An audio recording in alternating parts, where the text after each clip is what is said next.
ਬਹੁਤ ਸਾਰੇ ਭੈਣ ਭਰਾਵਾਂ ਦਾ ਆਈਲੈਟਸ ਜਿਹੜਾ ਹੈ ਉਹ ਕਲੀਅਰ ਨਹੀਂ ਹੁੰਦਾ ਅਤੇ ਉਹਨਾਂ ਨੂੰ ਬਹੁਤ ਸਾਰੀ ਪ੍ਰੋਬਲਮ ਫੇਸ ਕਰਨ ਨੂੰ ਪੈਂਦੀ ਹੈ, ਖਾਸ ਕਰਕੇ ਰੀਡਿੰਗ ਦੇ ਵਿੱਚ ਅਤੇ ਲਿਸਨਿੰਗ ਦੇ ਵਿੱਚ। ਰਾਈਟਿੰਗ ਅਤੇ ਸਪੀਕਿੰਗ ਤਾਂ ਉਹ ਔਖੇ ਸੌਖੇ ਕਰ ਹੀ ਲੈਂਦੇ ਆ, ਪਰ ਜੇਕਰ ਆਪਾਂ ਗੱਲ ਕਰਦੇ ਹਾਂ ਰੀਡਿੰਗ ਦੀ ਅਤੇ ਲਿਸਨਿੰਗ ਦੀ, ਤੁਸੀਂ ਸਕਰੀਨ ਦੇ ਉੱਪਰ ਰਿਜ਼ਲਟ ਦੇਖ ਸਕਦੇ ਹੋ ਸਟੂਡੈਂਟ ਦਾ। ਲੈਫਟ ਐਂਡ ਰਾਈਟ ਤੁਸੀਂ ਸਾਡਾ ਇੰਸਟਾਗ੍ਰਾਮ ਪੇਜ ਵੀ ਦੇਖ ਸਕਦੇ ਹੋ, ਜਿਸ ਦੇ ਉੱਤੇ ਅਸੀਂ ਕੈਨੇਡਾ ਦੀ ਹਰ ਇੱਕ ਅਪਡੇਟ ਅਪਲੋਡ ਕਰਦੇ ਹਾਂ ਅਤੇ ਪਲੱਸ ਸਟੂਡੈਂਟ ਦਾ ਰਿਜ਼ਲਟ ਵੀ ਸ਼ੇਅਰ ਕਰਦੇ ਹਾਂ। ਜਿੰਨੇ ਵੀ ਸਟੂਡੈਂਟ ਸਾਡੇ ਕੋਲੋਂ ਪ੍ਰੈਡਿਕਸ਼ਨ ਅਤੇ ਉਸ ਦੀ PDF ਲੈਂਦੇ ਆ, ਜੇਕਰ ਕਿਸੇ ਵੀ ਸਟੂਡੈਂਟ ਨੂੰ ਲਿਸਨਿੰਗ, ਰੀਡਿੰਗ, ਰਾਈਟਿੰਗ ਅਤੇ ਸਪੀਕਿੰਗ ਦੇ ਵਿੱਚ ਪ੍ਰੋਬਲਮ ਆਉਂਦੀ ਹੈ, ਤੁਹਾਨੂੰ ਪ੍ਰੈਡਿਕਸ਼ਨ ਅਤੇ ਉਸ ਦੀ PDF ਚਾਹੀਦੀ ਹੈ, ਘਰੇ ਬੈਠ ਕੇ ਤੁਸੀਂ ਤਿਆਰੀ ਕਰ ਸਕਦੇ ਹੋ ਵਿਦਨ 15 to 20 ਡੇਜ਼। ਜੇਕਰ ਤੁਸੀਂ ਦਿਲੋਂ ਮਿਹਨਤ ਕਰੋ ਤਾਂ ਤੁਸੀਂ ਆਪਣਾ ਐਗਜ਼ਾਮ ਕਰੈਕ ਕਰਕੇ ਸੇਮ ਉਵੇਂ ਦਾ ਰਿਜ਼ਲਟ ਲੈ ਸਕਦੇ ਹੋ ਜਿਵੇਂ ਨਾ ਤੁਹਾਡਾ ਇੱਕ ਡਰੀਮ ਹੈ, ਜਿਵੇਂ 7.5, 8, 9 ਬੈਂਡ। ਪ੍ਰੂਫਾਂ ਦੀ ਗੱਲ ਕਰੀਏ, ਪ੍ਰੈਡਿਕਸ਼ਨ PDF ਦੇ ਵਿੱਚੋਂ last time 100% same reading, 100% same writing ਅਤੇ ਸਪੀਕਿੰਗ ਆਪਾਂ ਨੂੰ ਦੇਖਣ ਨੂੰ ਮਿਲੀ ਹੈ। ਉਸ ਦੇ ਪ੍ਰੂਫ ਤੁਹਾਡੀ ਸਕਰੀਨ ਦੇ ਉੱਪਰ, ਰਿਜ਼ਲਟ ਤੁਹਾਡੀ ਸਕਰੀਨ ਦੇ ਉੱਪਰ ਆ। ਜਿੰਨੇ ਵੀ ਸਟੂਡੈਂਟ ਸਾਡੇ ਕੋਲੋਂ ਪ੍ਰੈਡਿਕਸ਼ਨ ਲੈਂਦੇ ਆ, ਆਪਣੀ ਚੈਟ ਸ਼ੇਅਰ ਕਰਦੇ ਆ ਸਾਡੇ ਨਾਲ, ਅਤੇ ਉਸ ਤੋਂ ਬਾਅਦ ਉਹਨਾਂ ਦੇ ਬਹੁਤ ਵਧੀਆ ਆਪਾਂ ਨੂੰ ਬੈਂਡ ਸਕੋਰ ਦੇਖਣ ਨੂੰ ਮਿਲਦੇ। ਜੇਕਰ ਤੁਹਾਨੂੰ ਵੀ ਚਾਹੀਦੇ ਆ ਤੁਸੀਂ WhatsApp ਕਰ ਸਕਦੇ ਹੋ। You will hear a woman booking a room for a party at a community centre. First, you have some time to look at questions 1 to 4. Listen carefully and answer questions 1 to 4. Hi, good morning. My name's Pete. How can I help you? Hi, my name's Maria Lincoln. I understand you hire out rooms in the community centre as venues for parties? Yes, we do. We've various sized accommodation. It depends on what you're looking for, really. We're looking to hold a party, a children's birthday party, and we need a room that will hold about 70 people, with space for a small disco area, games, dancing, and food. Well, we have a large room, and it would certainly hold at least 100 people comfortably. It's used a lot for parties and things like that.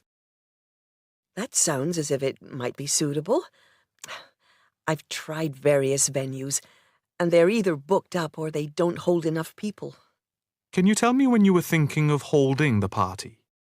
I know it's short notice, but we wanted to hold it Saturday week.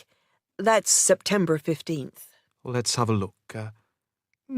Yes, you're in luck. The Mandela suite is free then. I'll just write that down. Mandela.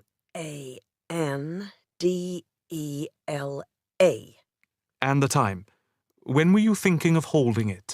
In the afternoon, from 3:30 p.m. to 9 p.m. Yes, okay. There is no smoking on the premises, and we're only licensed to have soft drinks. That's okay. I think I'm happy to go ahead. Before you hear the rest of the conversation, you have some time to look at questions 5 to 10.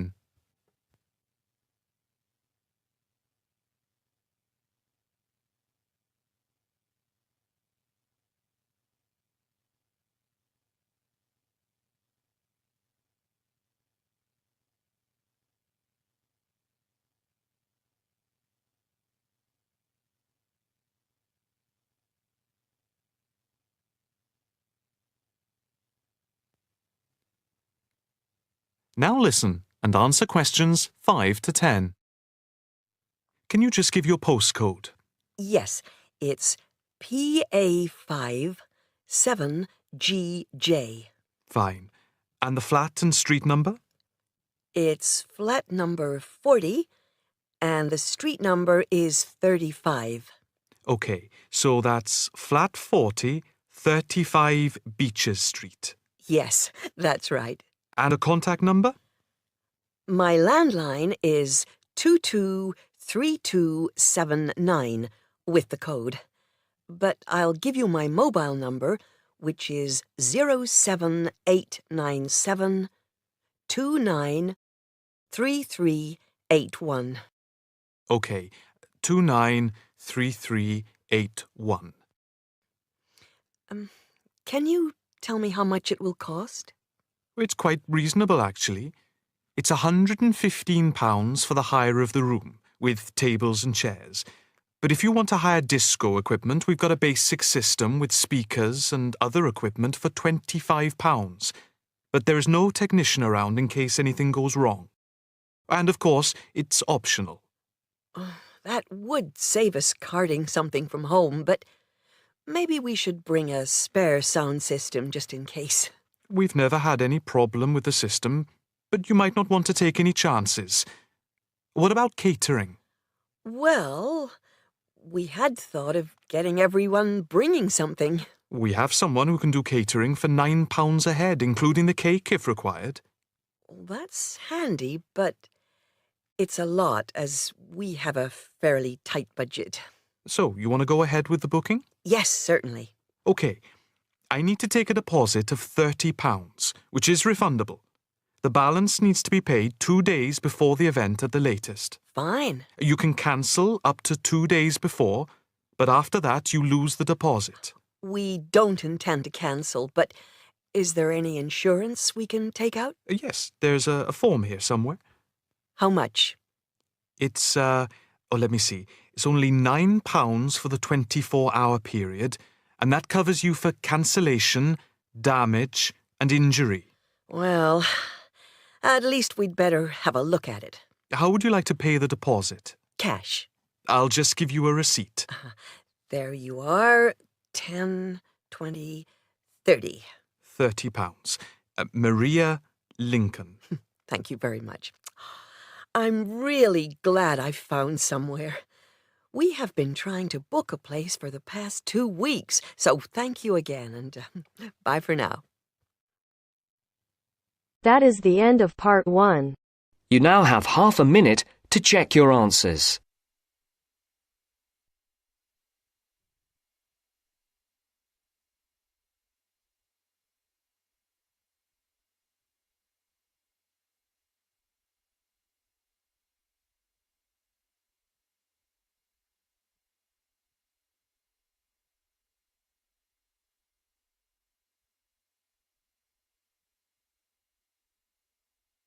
Now turns to part 2. Part 2. You will hear a guide giving instructions to a group of international students in Canada preparing for a whale-watching trip. Before you hear the talk, you have some time to look at questions 11 to 16.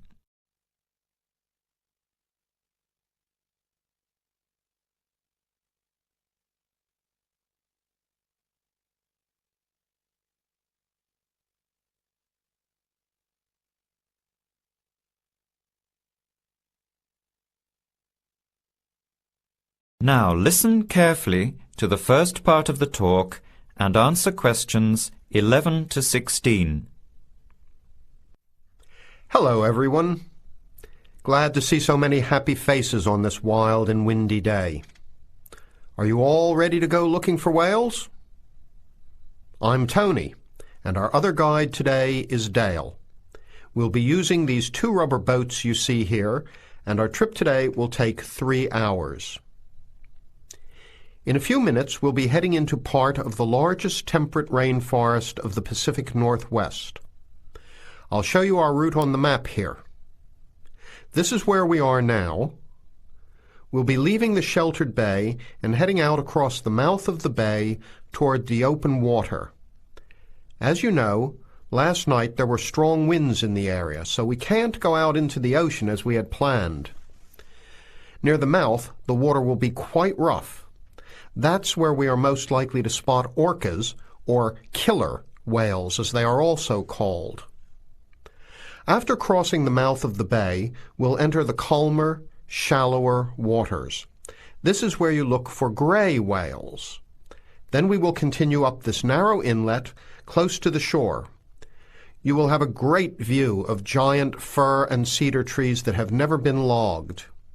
Here is the place to watch for wildlife. You are likely to see bears along the shore and eagles in the sky overhead. Right at the back of the inlet here are the hot springs where we will be stopping for an hour. You can have a soothing soak in bubbling hot water before the return trip. I'll tell you a little bit about the whales now, because with the noise of the wind and the engine, you won't be able to hear much out there. As we head out in the boat, we will probably see dolphins first. They are a grey colour and quite small, 1 to 2 meters long. They will swim right beside the boat, racing along and sometimes jumping out of the water just ahead of us. They swim very fast, and they are playful and curious. They're really fun to watch. The next ones we'll see are orcas, or killer whales, which are actually members of the dolphin family.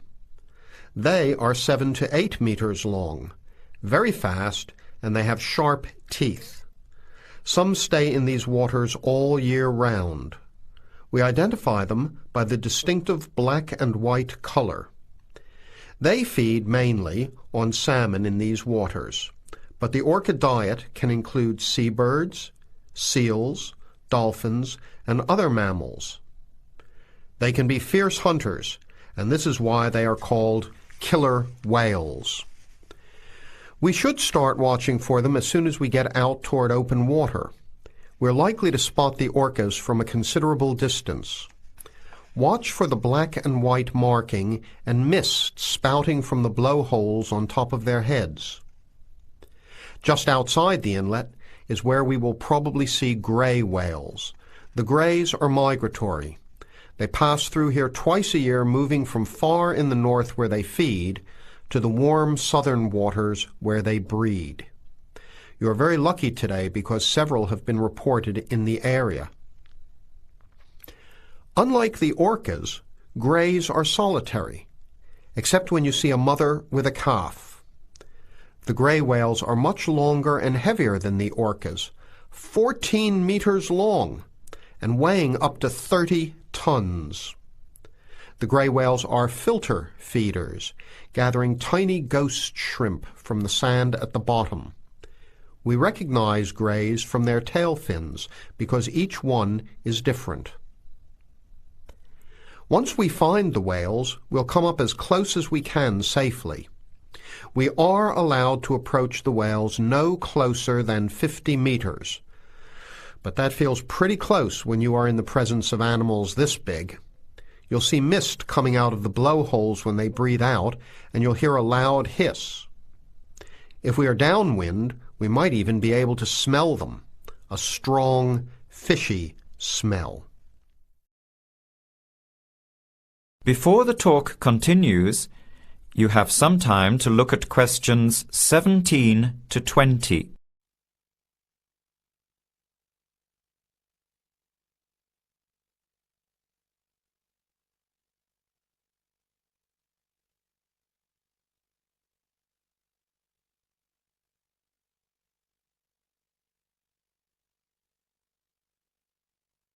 Now, as the talk continues, answer questions 17 to 20. Now, for just a few words of caution. It will be quite bouncy out there, especially in the front of the boat. If you want a smoother ride, stay in the middle of the boat, close to the engine. Hold on to the ropes and keep an eye on any big waves. Be alert so you don't get thrown out of the boat. In case of an emergency, you are all wearing survival suits. They'll keep you warm and dry in or out of the water. They are bright orange for visibility. The water temperature is around 8 degrees. Without these suits, you would only last a few minutes in this cold water. With these suits, your survival time is increased dramatically. They will keep you upright in the water even if you can't swim. But we don't expect anybody to end up in the water, so don't worry. Now, are there any questions? I'm afraid of getting seasick. Right. I was just coming to that. If you think you might get seasick, take one of these patches and put it on your arm at the wrist, like this. It works on pressure points of the body and will relieve seasickness without the drowsiness you can get from pills. Are there any other questions? All right then, let's start loading up the boats. We leave in 5 minutes. That is the end of part 2. You now have half a minute to check your answers.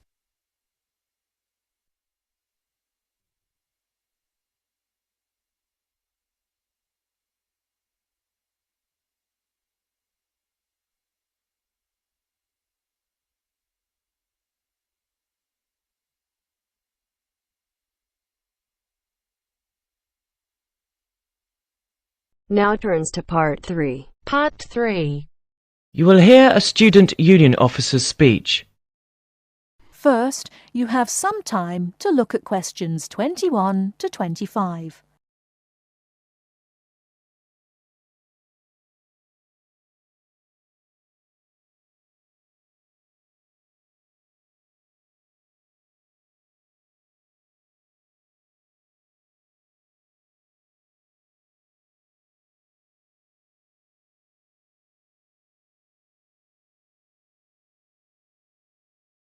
Now listen carefully and answer questions 21 to 25. Hi there. May I wish you a very warm welcome to Ealing College, and more especially to the Student Union.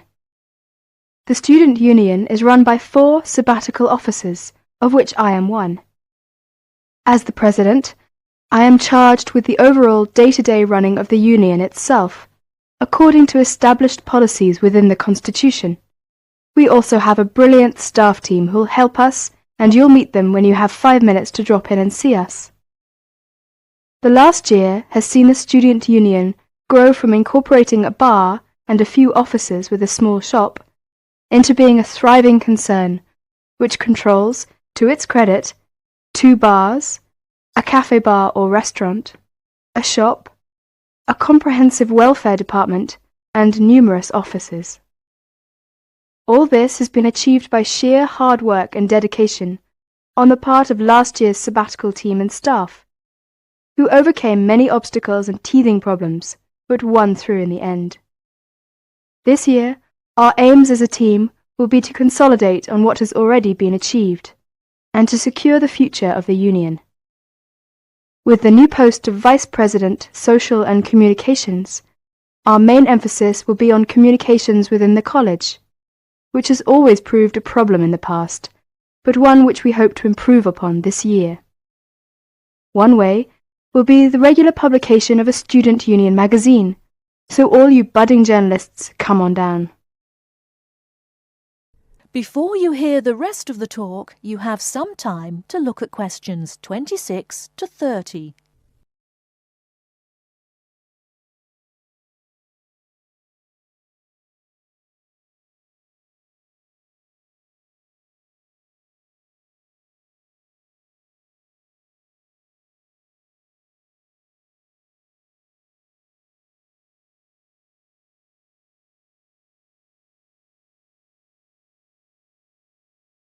Now listen and answer questions 26 to 30.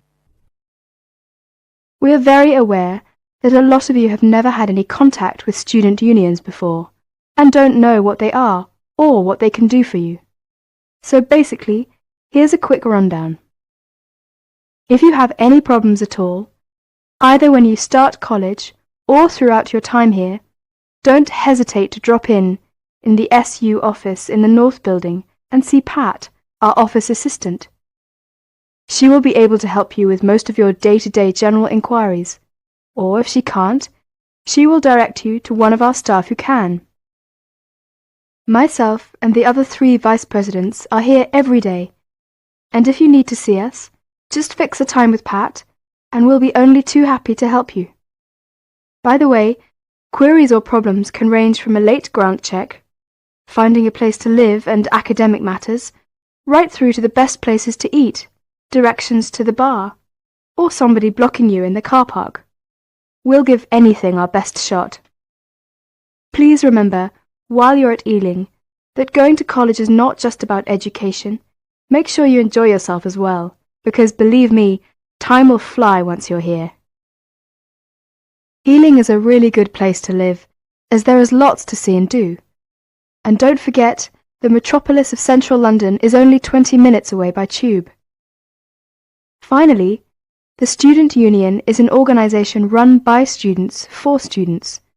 So if there is anything you don't agree with, or you have any new ideas, please come along to the Union General Meetings and don't be afraid to speak up.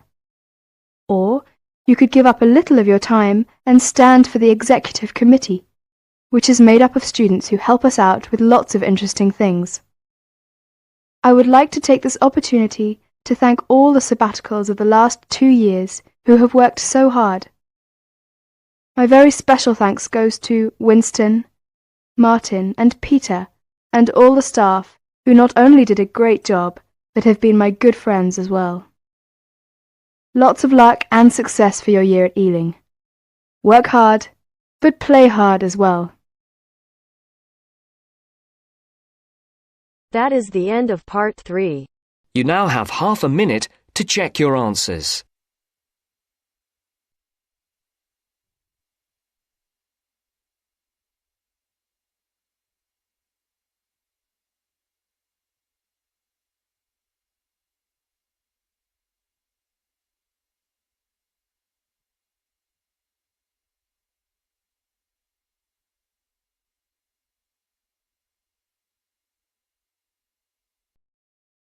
Now turns to part 4. Part 4. You will hear an extract from a talk about preventative medicine. Specifically, how students can look after their own health. Listen to what the speaker says and answer questions 32 to 40. First, you have some time to look at the questions.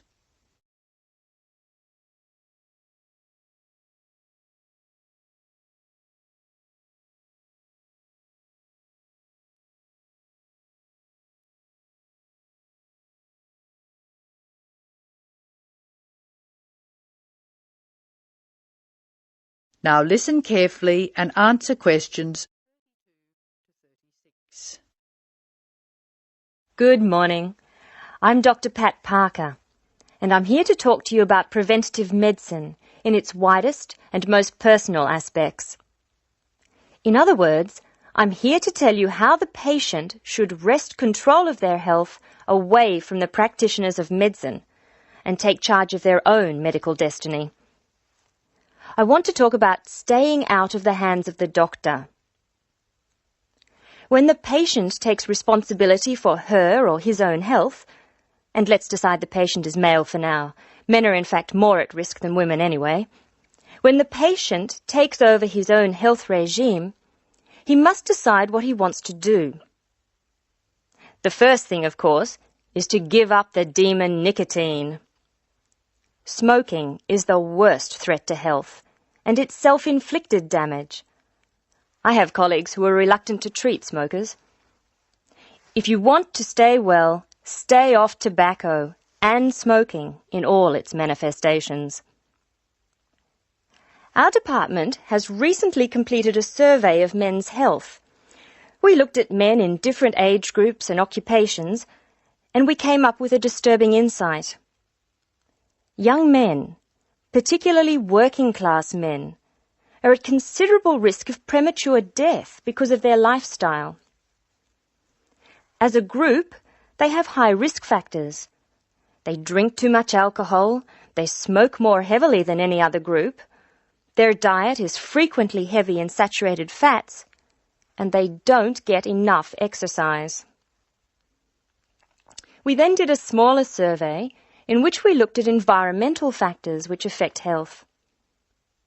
I had privately expected to find air or water pollution to be the biggest hazards, and they must not be ignored. However, the effects of the sun emerged as a threat which people simply do not take sufficiently seriously. Please remember that too much sunlight can cause permanent damage. Given this information, and the self-destructive things which people, particularly young men, are doing to themselves, one could be excused for feeling very depressed. However, I believe that a well-funded education campaign will help us improve public health standards and will be particularly valuable for young men. I'm an optimist. I see things improving, but only if we work very hard. In the second part of the talk, I want to consider different things that you as students can do to improve your fitness.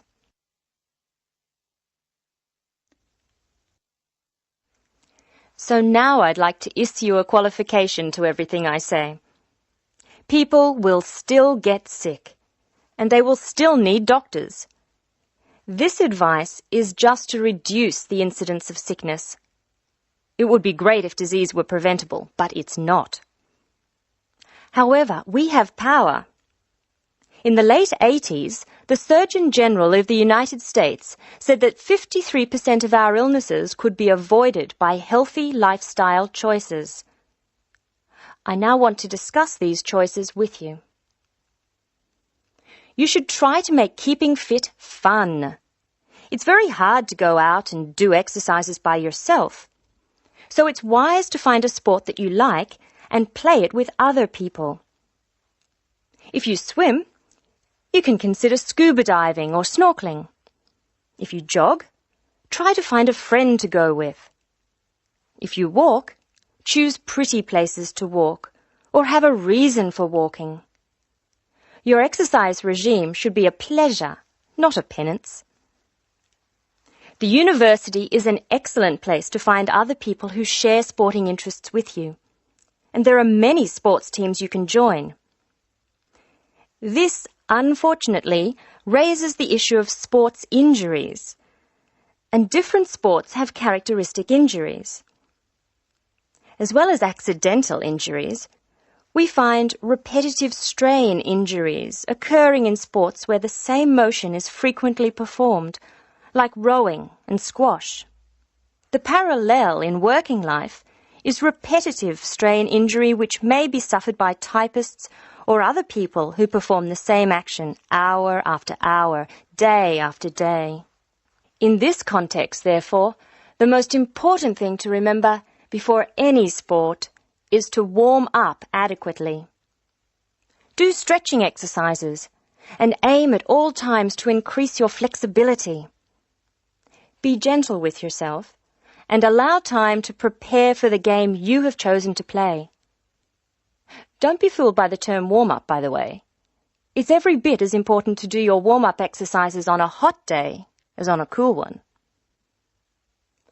I think one of the most sensible and exciting developments in the reduction of injury is the recognition that all sports can borrow from each other. Many sports programs are now encouraging players to use cross-training techniques. That is, to borrow training techniques from other sports. Boxers have been using cross-training for years, building up stamina by doing road work and weight training while honing their skills and reflexes. Other sports, which require a high level of eye-hand coordination, are following this trend. So, you see table tennis players running and jogging to improve their performance, and footballers doing flexibility exercises, which can help them control the ball better. All of these results are good, but the general sense of well-being is best, and is accessible to us all, from trained athletes to people who will never run 100 meters in less than 15 seconds. Good health is not only for those who will achieve athletic greatness. That is the end of part 4.